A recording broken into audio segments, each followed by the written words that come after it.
Cargill fans are going to want to hear this because Jade Cargill is on an unbelievable run and truly an unbelievable start to her WWE career. We knew that she had a ton of potential when she jumped ship from AEW to WWE.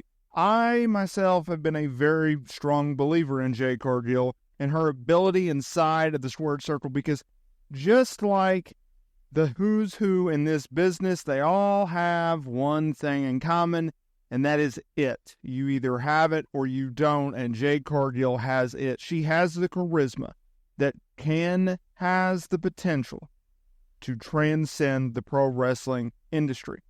WWE tried to warn you.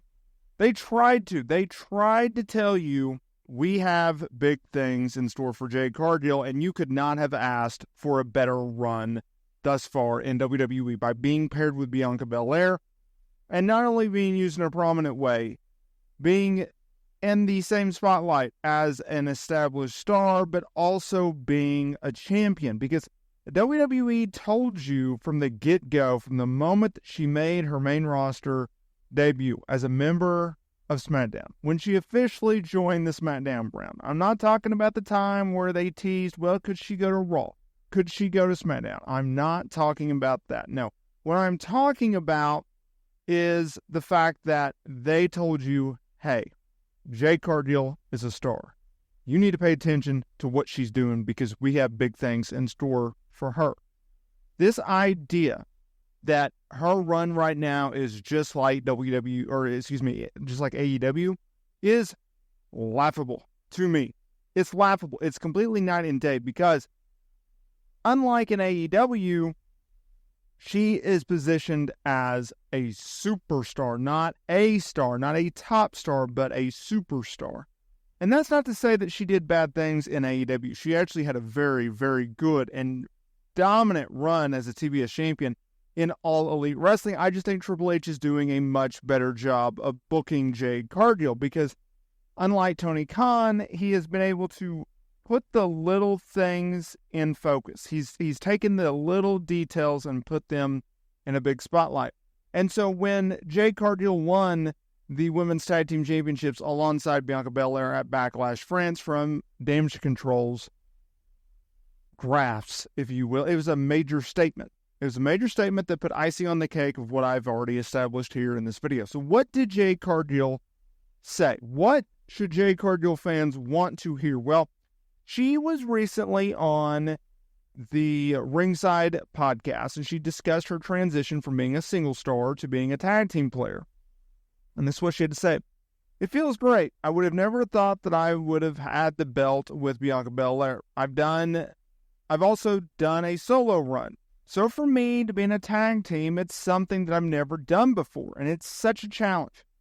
I've always been solo. I've always been selfish. I've always been about myself. So this is a new leaf for me and a challenge to go in there and work with someone that is great and that has been to the top and accomplished major things in this industry. Being able to coexist and represent, to go out there and elevate this division, it feels great. The crowds are amazing, end quote. So what is she talking about? Because it is interesting, and it does come at an interesting time for Jade Cargill, because just like in AEW, people expected Jade Cargill to be a solo player, but what WWE did, I think, is pretty interesting. The fact that you take an established star in Jade Cargill, an established act, an established run, a heel-dominant person, you bring her in, and you show a different side to her. She's a babyface. She's aligned with one of the most lovable babyfaces that WWE has under roster right now, or under contract on their roster right now. You are showing them a different side. So it's not the same old, same old. It's not we're hitting the greatest hits. And also, I think a lot of people, including myself, felt Jade was a little bit exposed on AEW television. Right? Because Tony Khan is known for booking his wrestling product around in-ring ability, not necessarily storyline that is driven by a promo or a story arc, right?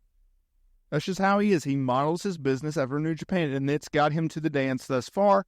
So why would you go away from it? But when you're dealing with someone like Jade Cargill who has so much talent, I think you have to look yourself in the mirror, and I think you have to pivot in certain areas. And I think what WWE has done since having Jade Cargill in the fold has done wonders for not only them, but for her. I mean, if you look at the current landscape of the women's division in WWE, and I can go down a list, and I won't go down the entire list or we would be here for a long period of time, but if you look at the likes of Jade Cargill and Rhea Ripley and Becky Lynch and Charlotte Flair and Io Sky and Bayley and Rhea Ripley and Zoe Stark,